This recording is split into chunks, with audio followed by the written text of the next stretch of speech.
Welcome to the Intentional Encourager podcast, where each episode brings you compelling conversations and stories designed to entertain, enlighten, and encourage. And now here's your host, Brian Sexton.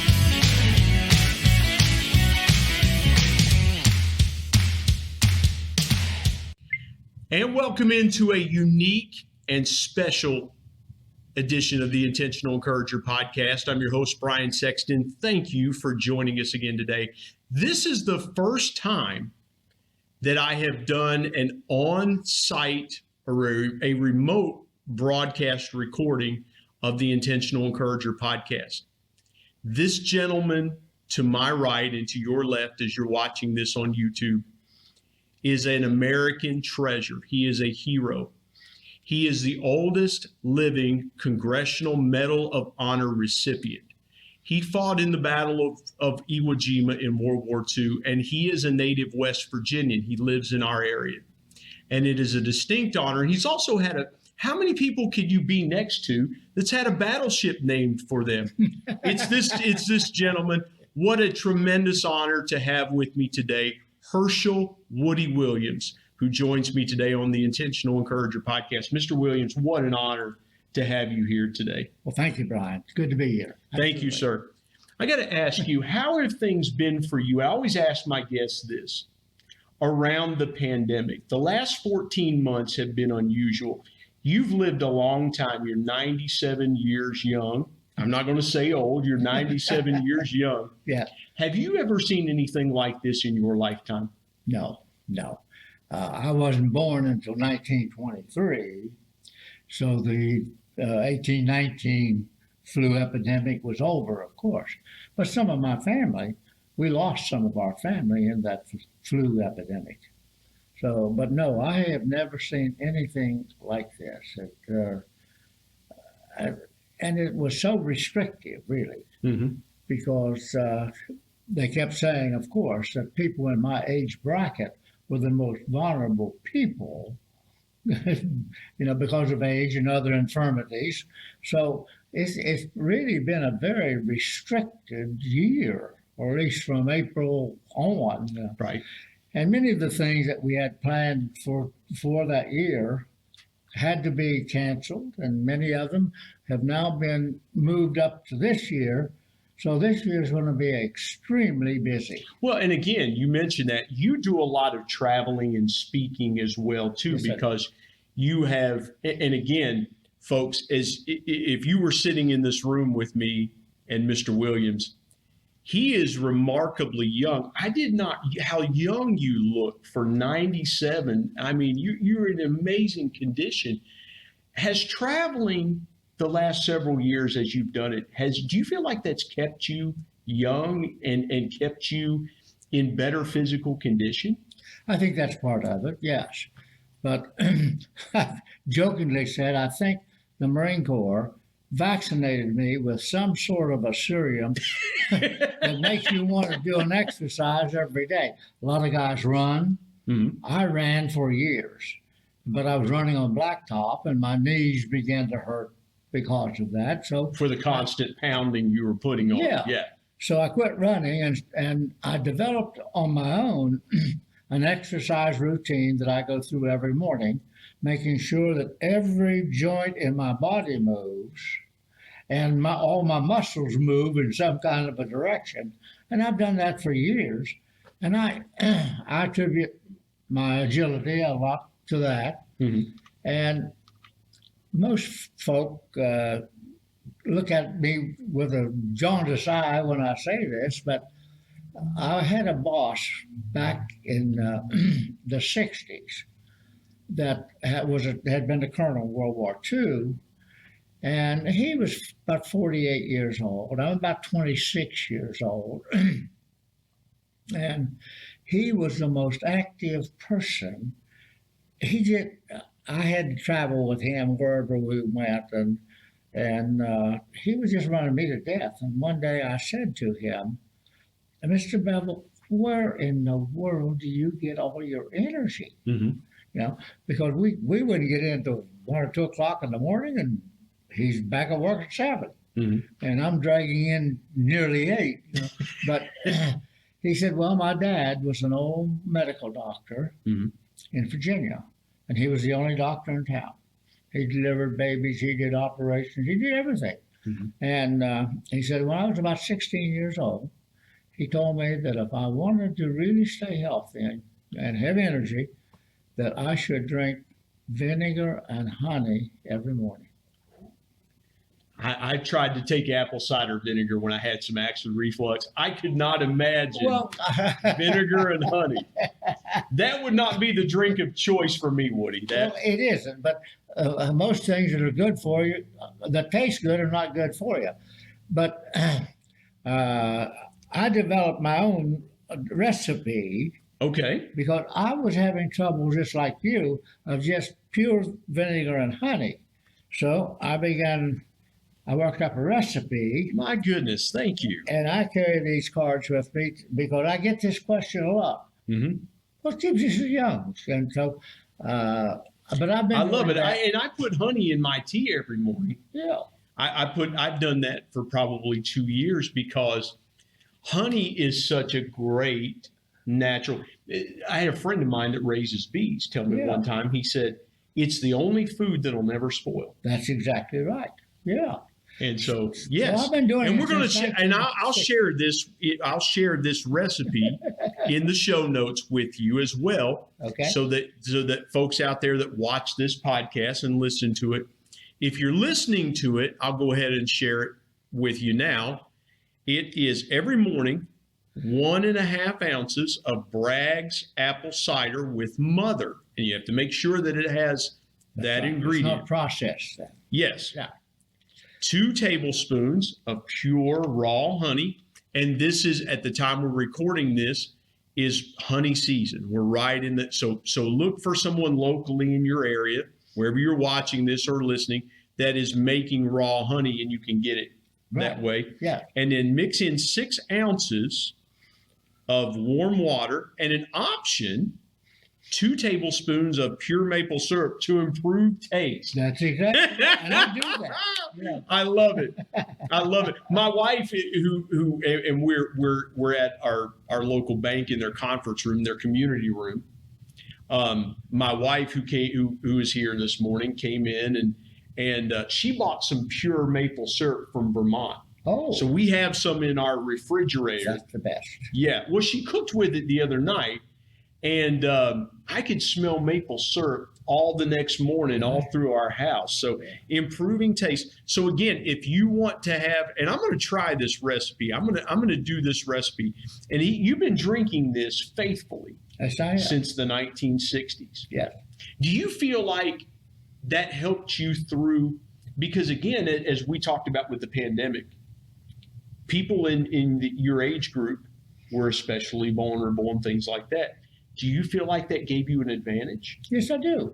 Yes, I do. I think that gave me some sort of an immunity situation that made me less susceptible. Yeah, I do. Really do.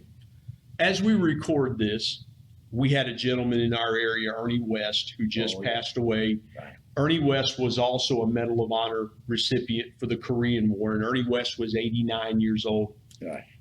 As you see men from Korea, from other battles, of course, you were in World War II, then Korea was shortly thereafter. As you see men who have, and this Medal of Honor, as you see it around his neck, Congress they don't just give these out to anybody. You have to exhibit certain traits. You have to be nominated for them. But as you see men and women that are recipients that are passing away, how does that make you feel? Do you feel there has to be the fraternity, so to speak, is shrinking? How do you process that when you lose a brother or sister that's a Medal of Honor recipient like yourself? Well, it's a sad time. Absolutely. We formed in 1947 a Medal of Honor Society, we called it.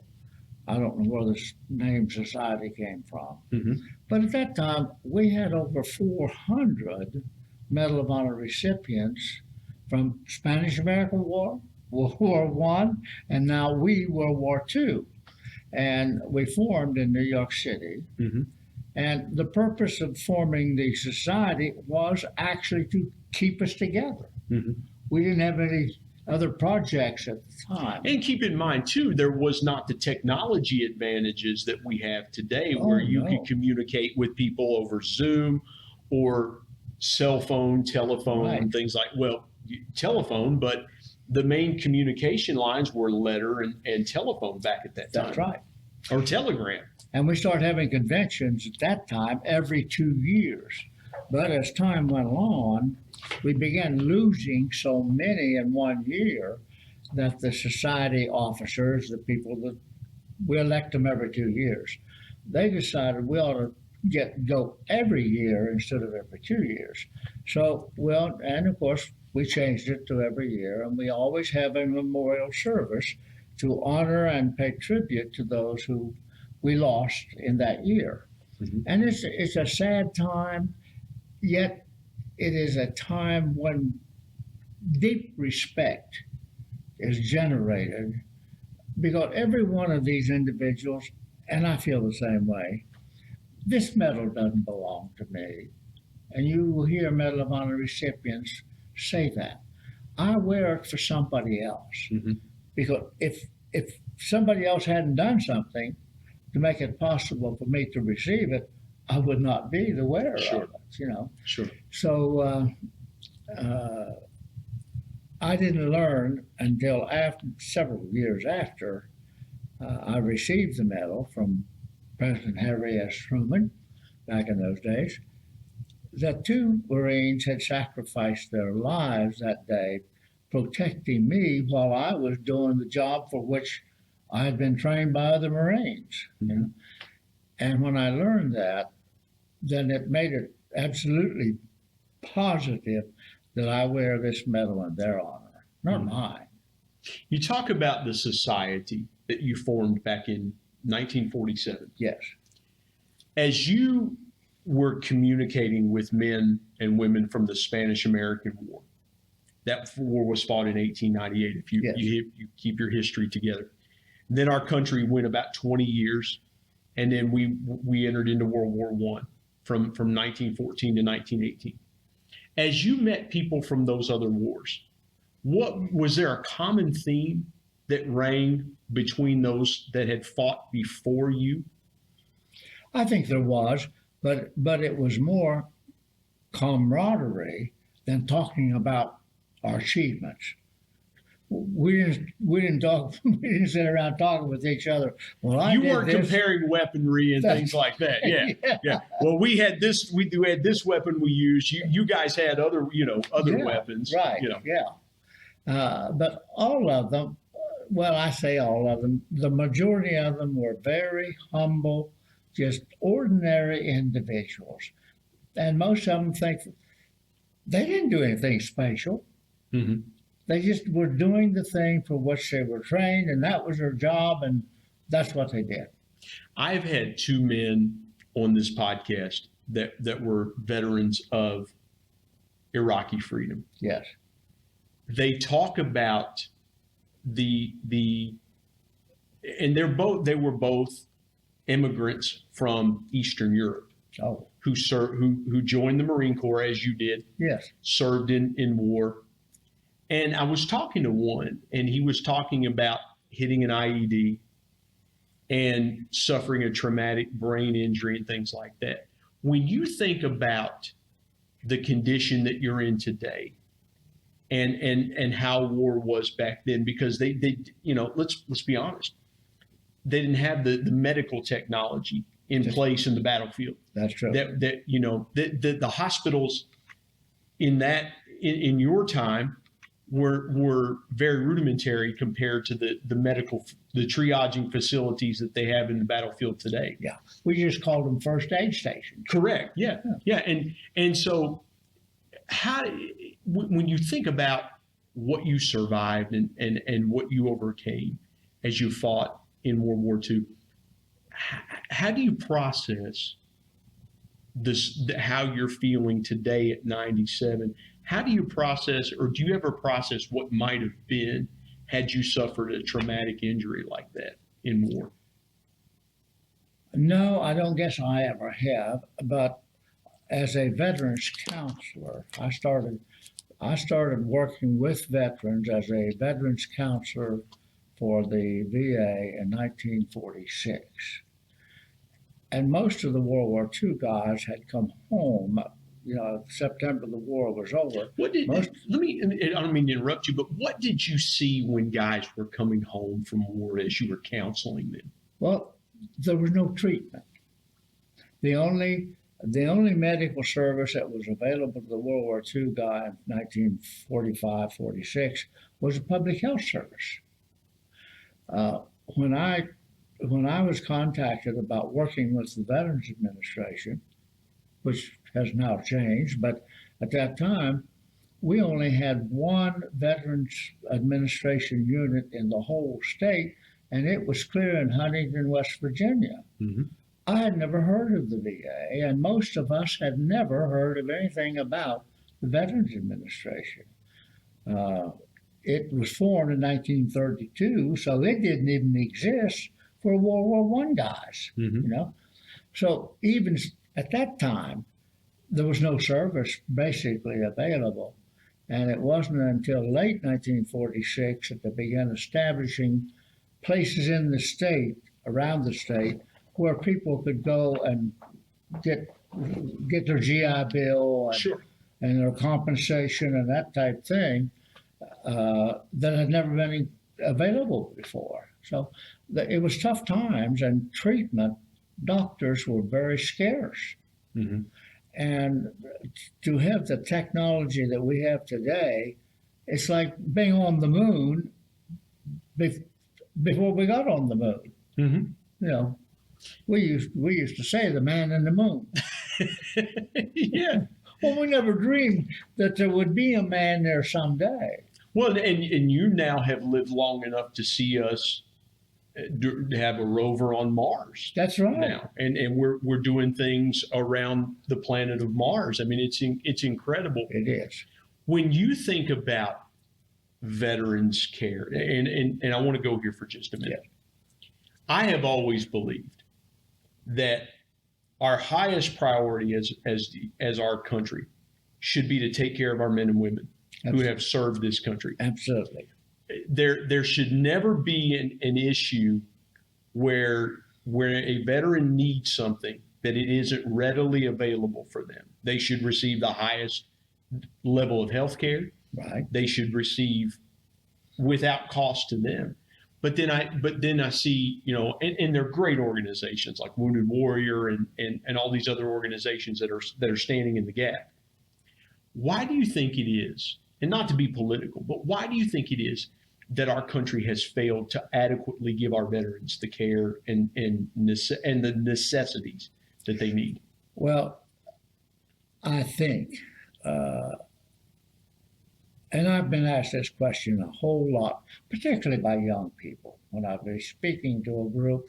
Well, I appreciate that, because I'm pushing 50, and I appreciate you considering me a young person. The gray in my beard and the achiness, which after I try this, I probably won't have achy joints after I drink this. So, but I would get a question: what's it like to be in combat? Well, there is really no adequate explanation that will describe the horror of combat. Now, we have IEDs today and have had since Iraq. right. But we had the landmines.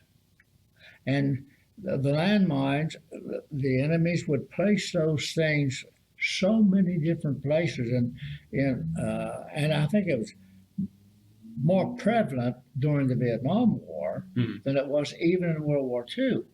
But we had them, and we had them even on Iwo Jima. We had landmines. You can't see them. We finally developed a system, if you could get to it, that would detect a mine, buried mine. But here's a guy just standing up with a detector in his hand, which makes a very good target. So they didn't do a whole lot of searching. And we had people who stepped on mines. Well, you just talked about the sacrifice. You mentioned a few moments ago the sacrifice of people that went before you. Yeah. And so somebody that was there detecting those mines, if they were, I would refer to as a sitting duck. Basically. That's exactly right. You know, you're trying to detect these landmines and the enemy sees you from the waist up. You're a sitting duck. You are. Yeah. And so that it just speaks to the sacrifice that you talked about. And again, I had a friend of mine comment. He was watching a World War II documentary. And I commented back to him on Facebook. I said, wait till you hear the story, your story from World War II. And we're going to get into that in just a minute. And he made the comment that the famous line, I believe it was General Patton or MacArthur, one that said, war is hell. Right. And you just spoke to the combat. Let's talk now about your story. Let's tell your story. You grew up in this area, correct? Yeah, I'd like to do that. Yes, but I want to back up just a moment, because once the veteran population began to be recognized and benefits began to be established for them through the Congress, we've done a pretty good job in recognizing the service of veterans. You know, we have veterans memorials and monuments in every, I don't know whether there's a large city or any city that doesn't have one. Mm-hmm. But the folk that have really been forgotten are the families that lost a loved one in our armed forces. Right after World War II, when the Army or military, whatever branch, War Department we had back then before the Defense Department, when they sent out the telegram to tell them that their loved one had been lost, that severed their relationship. There was no contact afterwards, nothing.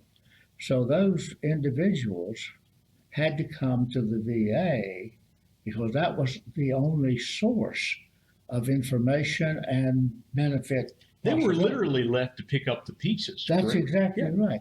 So we forgot those people. Mm-hmm. We really did. Particularly the relatives of those, like cousins and aunts and uncles and grandmas and grandpas. There was no contact by the Army or any branch of the service with them at the time this happened.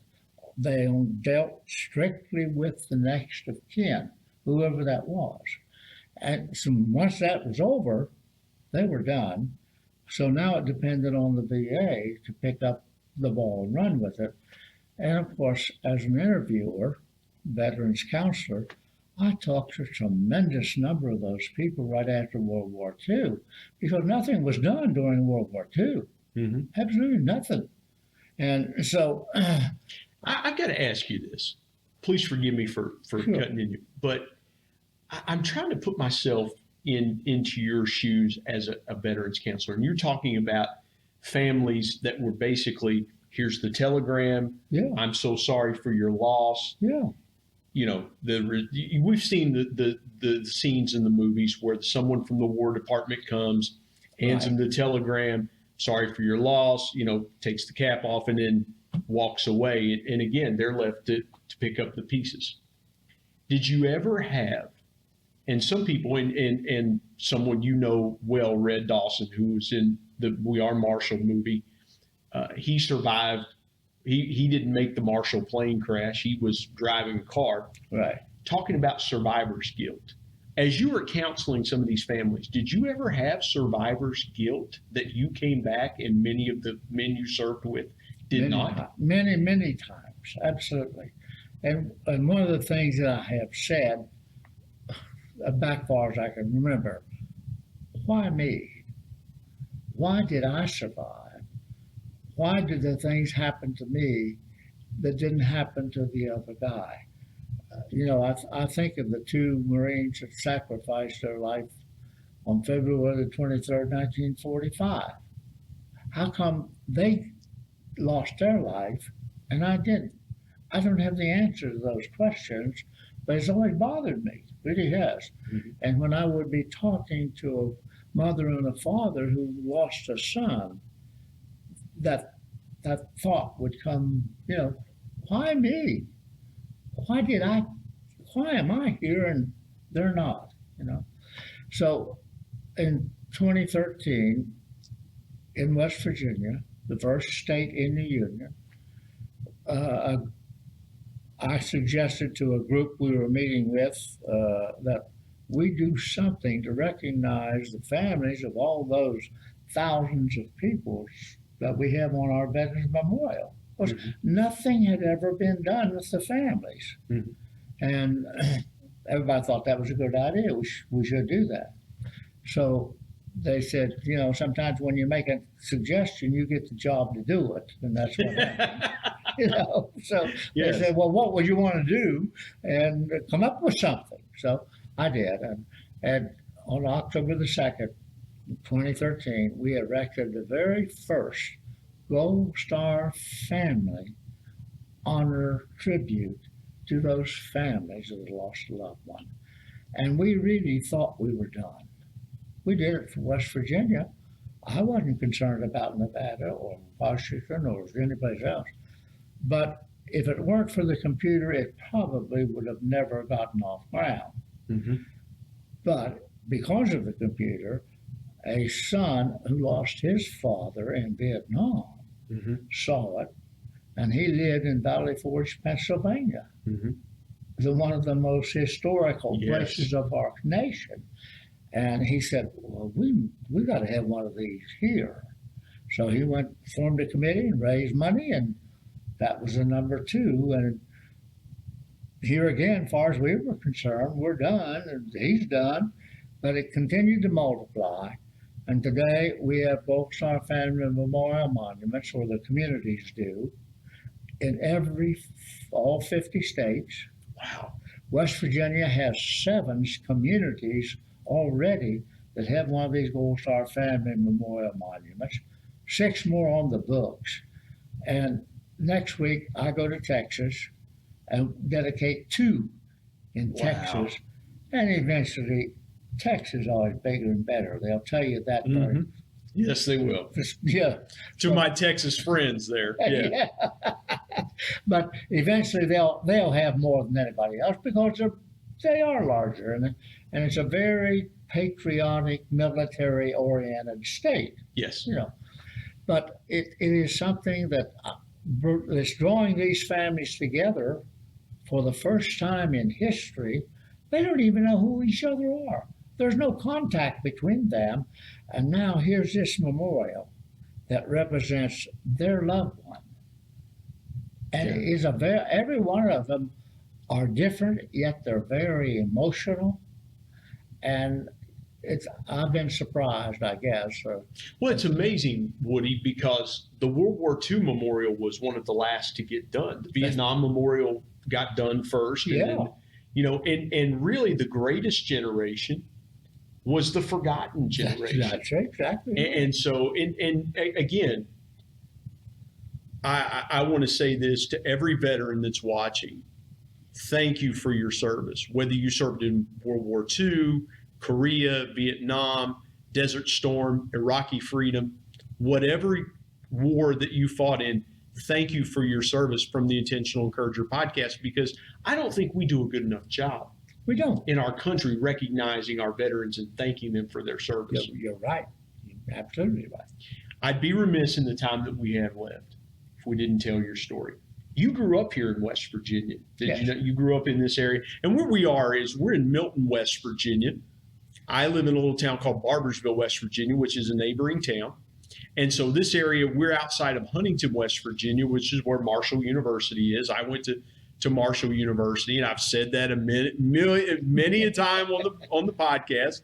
I have said that I proudly went to Marshall University, but you grew up here in this area. Take me through your life story and how you got from there to here. Well, I need to correct you because I did not grow up in this area. Okay. I came to Huntington in 1957. I moved down here in 57. Okay. At that time, it feels like you've always been a part of this community, that's though. Right. Yeah. But at that time, population of Huntington was 85,000 people. It was. We had a lot of manufacturing plants and things like that. Yeah. We were Huntington is on the Ohio River, and so it was. For those that don't know, it was a river port founded by Collis P. Huntington, who was a railroad magnate. He wanted a river port to connect with rail. So we've always had river and rail in our area. Exactly. So what brought you to Huntington? Well, let me go back up. I was born and raised at a little town called Quiet Dell, West Virginia, which is about 7.5 miles east of Fairmont, West Virginia. I know right where Quiet Dell is. Okay. Yes. Now, there are 2 Quiet Dells. Mm-hmm. There's one in Harrison County, and it's right on the interstate. Yep. And the other one's in Marion County, which is just on a country road between Fairmont and Grafton. Yep. So that's where I grew up. And I grew up on a dairy farm. My dad started a dairy farm when I was just a toddler. And so I stayed on a dairy farm until I was 16 years old. Yeah. So that was my life, really.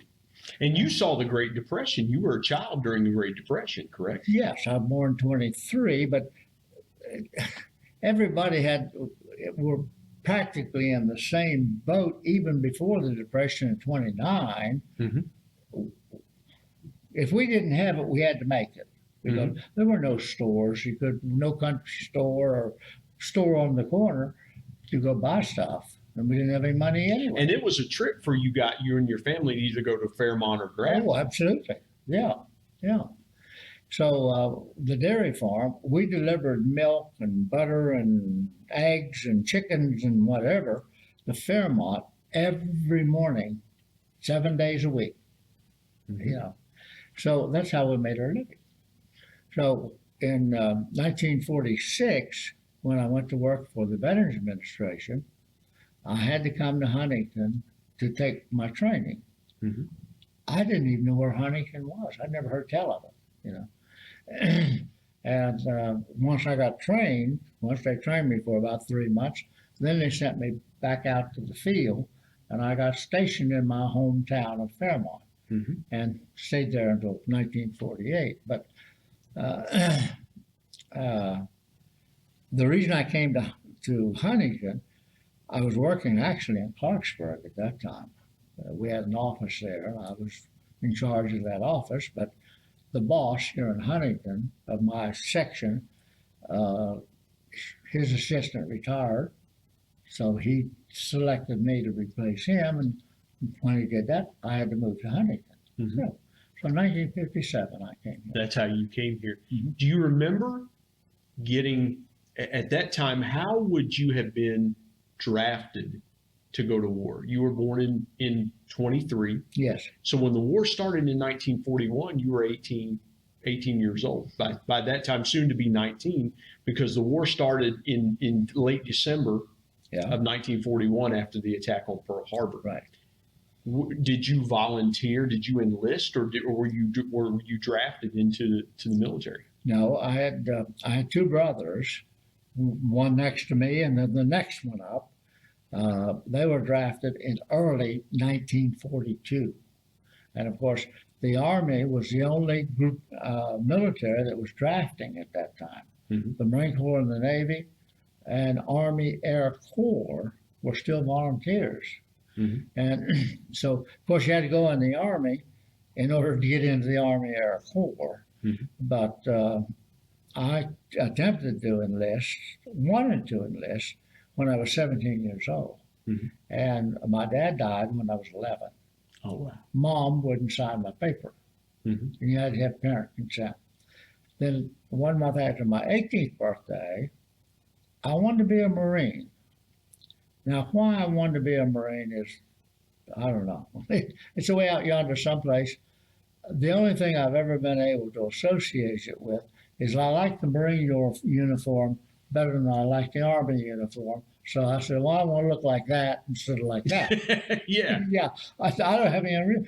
Well, there were no military people around us, and we didn't have any military. Real recruiters at that time really were not as prevalent as they are today. No. You had to go find them. They weren't looking for you. Yeah.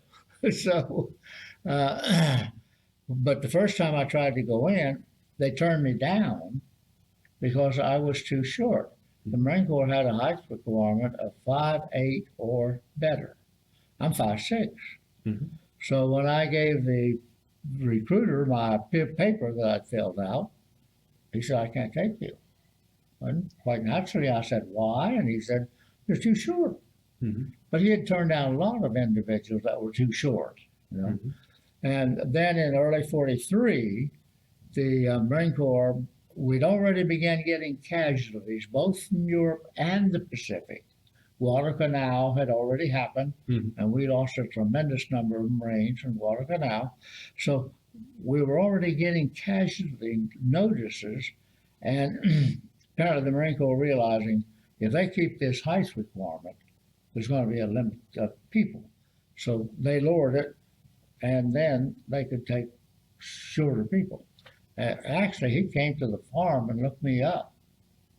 And I lived 7 miles out of town.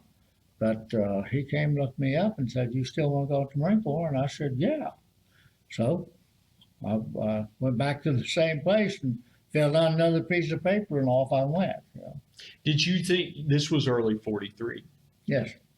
Did you have any idea the trajectory that your military career would take? No. Or what were you doing when you enlisted? Were you just did they put men in waiting, so to speak, to send them off to battle? Yes. Well, to send them, you had a waiting period even to get in.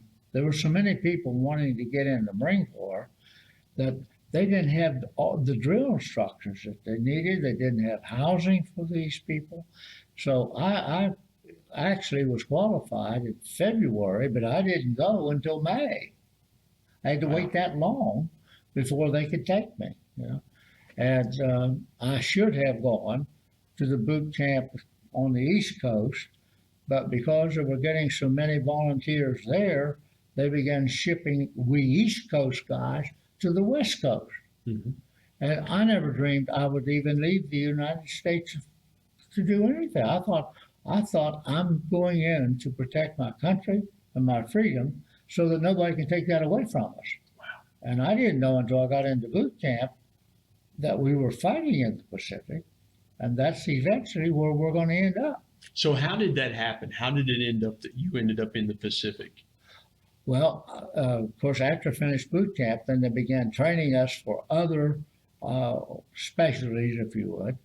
But the main specialty was a rifleman. Everybody in the Marine Corps got to become a rifleman. And so they put us into combat type training in California. And that lasted from about June until August. And then that's when we learned we were going to ship out on a ship to the Pacific. We didn't know where we were going. And none of us had ever been on a ship before, of course. But they shipped us out to the Pacific and to an area where they were dispersing Marines to fill in the slots where other Marines had been wounded or killed. Mm-hmm. So you didn't know where you were going to go until they said, got a group together and said, well, you're going to this island. And so I went to Guadalcanal and it had been secured. They took it in 42. So this is late 43. So they'd already built roads and buildings and everything and the airports and, so that's where we ended up to do additional training to learn how to fight in a jungle. Wow. I'd never seen a jungle. You hadn't been out of Marion County. That's right. Yeah. I'd been in a briar patch. Well, yeah. Yeah. Well, that's the closest way. Yeah. Yeah, I remember growing up. I was taking my son one day where I grew up, and I said, we used to play in those weeds back in the, back. Right. And he was like, whatever, Yeah. Take me to the day that changed your life, the Battle of Iwo Jima, where you were awarded the Medal of Honor. You mentioned and you talk about what I noticed. 77 years later, the deep respect that you have for the two men, the deep respect, and for all the men that you serve with. Yes. I noticed when you were talking about that, the deep respect that you had for those men. Take me through that day that literally changed your life. Absolutely. Well, when we finally got ashore, we tried to go in the first day, but the Marines were pinned to the beach and there was no room for us to land. They couldn't get off the beach because they had them pinned down there with artillery and mortars. And this was the Japanese Army, correct? Yes, yeah. So finally, by the second day, they'd been able to break through the Japanese defense line and move forward. So that gave us room to get in, and so we went in on the second day. And when we got ashore, our commanding officer got a few of us together, people that had a little bit of rank or was in charge of other people. And when I hit the beach, or when we landed at the beach, I had 6 Marines in my little special weapons unit where we'd been trained to be an operator of a flamethrower and a demolition specialist. So we could either blow something up or burn something up, in addition to being a rifleman. And you're a rifleman full time. When you're not doing something else, you got to be a rifleman. So he told us that our objective was to take the pillboxes. Today they call them bunkers, but in those days they were pillboxes, and they were reinforced concrete pillboxes. They'd put a lot of metal through this concrete, so if a bomb hit it or a piece of artillery hit it, it didn't do a whole lot of damage to it because it was so reinforced with iron bars. Which is a technological feat in and of itself, because when the Marines landed, and again, I'm trying to picture this, when the Marines landed on the beach at Iwo Jima, there were men that had to work quickly to get these bunkers set up to be able to have a defense point. Is that correct? No, they were already built when we got there. Okay. Oh, yeah. He built, I've seen figures, he had 800 of these pillboxes on Iwo Jima. Oh, wow. Big, little, different sizes, maybe a one-man pillbox. But he's in that position and protected. So your commanding officer was telling you guys, hey, look, get into these pillboxes as quickly as you can, get these reinforced so that we can, because they knew they were pinned in already, correct? Yeah, but the Japanese is in the pillbox.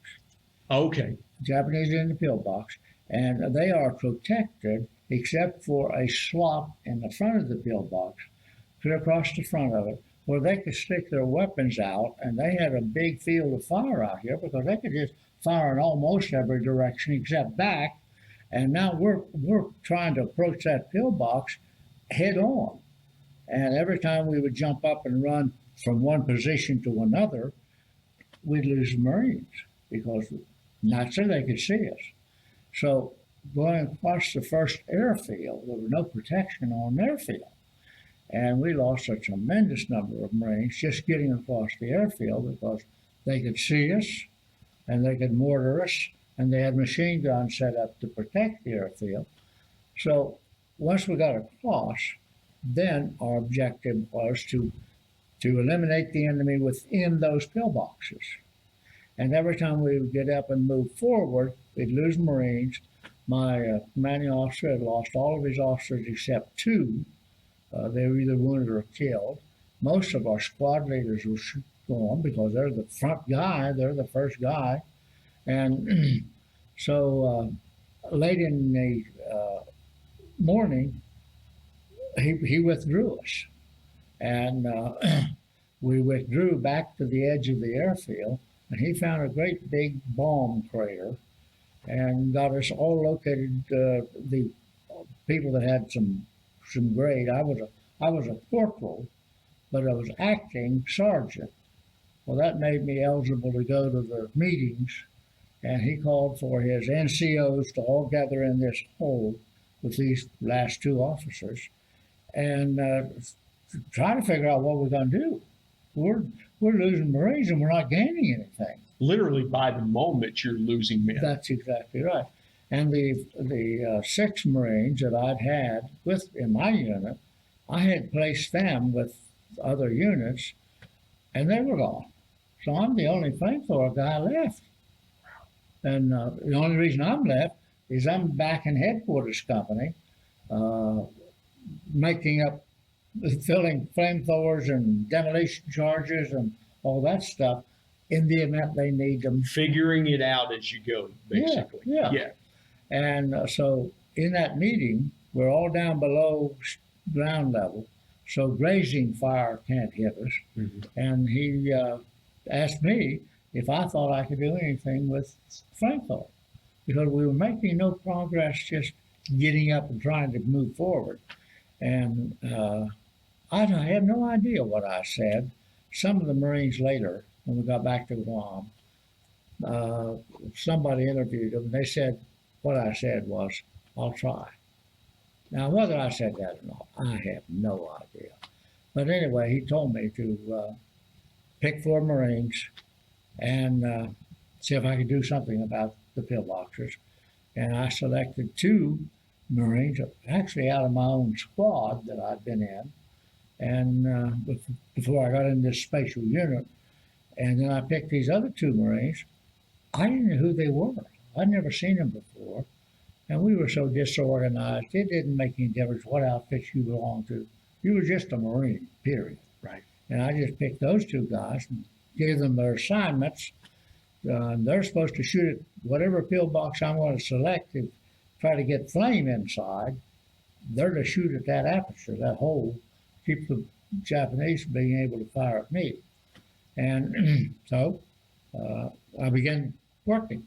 And the first pillbox that I tried to get to, I'm crawling. You've got 3 metal tanks hanging on your back that weigh 70 pounds. And so you don't just stand up and move forward. You crawl most of the time. And then when you fire it, you're using gasoline and diesel fuel, which gives off a great big black smoke. Well, the minute you do that, that's when they center in on the mortars and artillery if they can. So I got close to this pillbox, but he was shooting at me with a machine gun, and I could see apparently that this is not a good idea. I got to do something else. So I moved off to the side of the pillbox, trying to get out of his line of fire, and I saw this little smoke curling up out of the top of the pillbox. And I thought, well, there's got to be an opening up there if smoke's coming out. So I crawled around the pillbox, and they had piled sand on top of the pillboxes so that if a mortar hit it or a piece of artillery hit it, it wouldn't reach the pillbox. They had some form of insulation above. Yeah. Now a bomb from an airplane, that's a different story. Right. You know. But I crawled up on top of the pillbox, and here's this pipe sticking up there. But they lived in those things. Some of them were sealed, so they couldn't even get out. And they cooked in there, charcoal type stuff. And of course, the smoke I saw was coming from weapons. Mm-hmm. As they would fire, that blue smoke was coming out of machine guns and rifle. And so I put my flame down that pipe, and of course, that eliminated all the enemy within there, because it burns about 3,500 degrees Fahrenheit, and just sucks all the oxygen out of the air. It's a great big orange ball, mm-hmm. So it annihilates immediately, you know. So I just kept knocking out pillboxes. I finally eliminated 7 of them, or the enemy within 7 of them, and that's why I was recommended for the Medal of Honor. Wow. You're wearing a pin on your lapel, and our camera has moved slightly.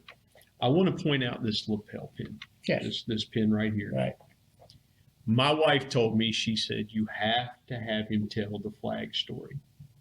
And so I want you, if you wouldn't mind, to tell the story, the flag story. that you told? I don't. She told me a little bit about it. She wouldn't tell me everything. She said, you got to hear it from Woody. Yeah. Would you please tell the flag story? Yeah. We were right at the edge of the first airfield. This is on the 23rd of February. And we're right at the edge of the first airfield, waiting for the order to go across the airfield. And I am facing away from Mount Suribachi. It's to my back. And all of a sudden, the Marines around me began yelling something about a flag, and some of them got up, and they were standing there firing their weapons into the air. And I couldn't figure out really what was going on. So, and they're all looking back toward Mount Suribachi. So I get up and look back, and here's Old Glory, the second flag. The first one was only a 3x5. Next one was 4x6. And Mount Suribachi is about 1,000 yards from where we were. And here's Old Glory flying on top of Mount Suribachi, and it's standing straight out. There was a wind that day, and it was standing straight out, And we had never done that before in a combat situation in the Marine Corps. We always waited until we secured the island. We took charge, then we put up a flagpole and put a flag on it. And that's the way we'd always done it. But we had never erected Old Glory prior to securing the island. And now we're only 5 days in on Iwo Jima, and Old Glory's flying. So I started doing the same thing these other guys were doing, firing my weapon into the air. I mean, it was a kind of a celebration type thing, and it was a spirit lifter. It really was. I have said the Marines did a terrific job in taking Mount Suribachi, but the ultimate thing that drew all the attention to Suribachi was Old Glory, because you could see that thing from all over the island. Wow. Amazing. So that's my flag story. Well, and it reminds me of after 9/11, the firefighters in New York City raising the flag that had been atop the World Trade Center. Right. And what that tells me is what you just said about those two defining moments in American history, some 56 years apart.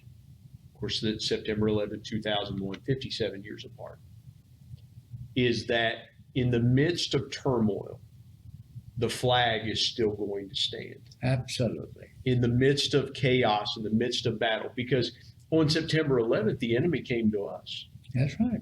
We weren't on enemy soil. The enemy was on our soil and it attacked us on our soil. When you think about that moment, now 77 years later, what does the flag represent to you 77 years? As you knew what the flag represented to Woody Williams, the 21-year-old Woody Williams. What does the flag represent to 97-year-old Woody Williams? Well, to me, it is the only symbol in our country to which all people can gather around. With anything else, there's going to be different opinions, but the flag, there is only one opinion. It stands for America. Wow, that is so powerful. You're awarded the Congressional Medal of Honor. You come to Huntington in 1957. I want to tell the rest of your story. All right. Because most people know you for that singular moment, but you've had a lifetime of experience. Oh my. And a lot of other things. And we're proud of you as a West Virginian because of the other things that you represent, not just the Medal of Honor, but the other things. As you think about your life, what are some great accomplishments? What are things that you're most proud of in your life besides the Medal of Honor? Well, I have been so blessed and honored by my state to imagine prior to a ship being dedicated to me that's going to carry my name on the 7 seas. I would have never dreamed that is a possibility for a little hillbilly West Virginia, you know. And of course, I didn't do a thing to accomplish that. Others made that possible. Another Marine by the name of Ronald Robleski lived in Huntington. It was 19 years before the ship was designated, but he worked at it for 19 years to convince people that I should have a ship with my name on it. Wow. And even yet today, when I get on the internet and I see where that ship is, and it's up near Greece and up near Africa, and I think, that thing's sailing up there, not sailing anymore, but moving up there, back and forth, protecting our freedom, but also giving other people a security that they've never had before. Mm-hmm. It's just almost unimaginable. It's really difficult for me to comprehend. What would you say to those men and women? If we were able to directly pipe into the USS Hershel Woody Williams, what would you say to those men and women on that ship? Well, what I said to them when we dedicated it on March the 7th, a couple of years ago, that they are the epitome of protection for America. Wow. They are the epitome. They are there, and if necessary, would risk their life every day for us. That takes a tremendous amount of commitment. And well, you mentioned their families. Yeah. They're gone for 6 months. 6 months. Yeah. With very, very little communication. That's right. With their families. Yeah. And as well outfitted as those ships are, there's still only certain times that they can communicate with their families over video calls and things like that. Yeah. So in the last moment we have, and you have been so gracious with your time, Woody, I want to give you the opportunity to look toward that camera. This podcast is the Intentional Encourager podcast. We have gone through a lot in the last 14 months. We started our conversation talking about the pandemic. Do you have a word of intentional encouragement for people that would be listening to this today? Well, I certainly don't know the answer to the virus. That's not within my capacity. But if we, as a citizen of this country, if we don't participate in this vaccination program to where the majority of us get this vaccination so that we can get rid of it and control it, we're going to stay in trouble. So I would encourage everyone to get the vaccination. If you have doubt, check it out. There's just all sorts of information available that I believe will convince you that it's the best thing to do, just to protect yourself and your family. Don't think just of yourself, because if you get it, then there's always a possibility you're going to pass it on to somebody else. Sure. So think of others, and please take advantage of being vaccinated so we can get this thing behind us and get back to some normalcy in our American life. Well, I want to say on behalf of this audience, thank you again for your service. It's not often you get to sit in the presence of an American hero. It's not often that we get a chance to have an American hero next to us. And his message is so true. Think of others. That's the thing that I'm going to think about from this conversation. Think of others. Is to think of others, because again, you talked about men that you served with that aren't here to tell the story that you graciously told our audience. And so, Woody, thank you for your service. Thank you for your time. And what an honor it is to have you on the Intentional Encourager podcast. Well, Brian, thank you for what you're doing, because this is a way that we can get the word out. And I couldn't do it any other way. So thank you. This has been wonderful. I mean, to have your first live, in person podcast be with this great man. Thank you for joining me today on the Intentional Encourager podcast. Thank you.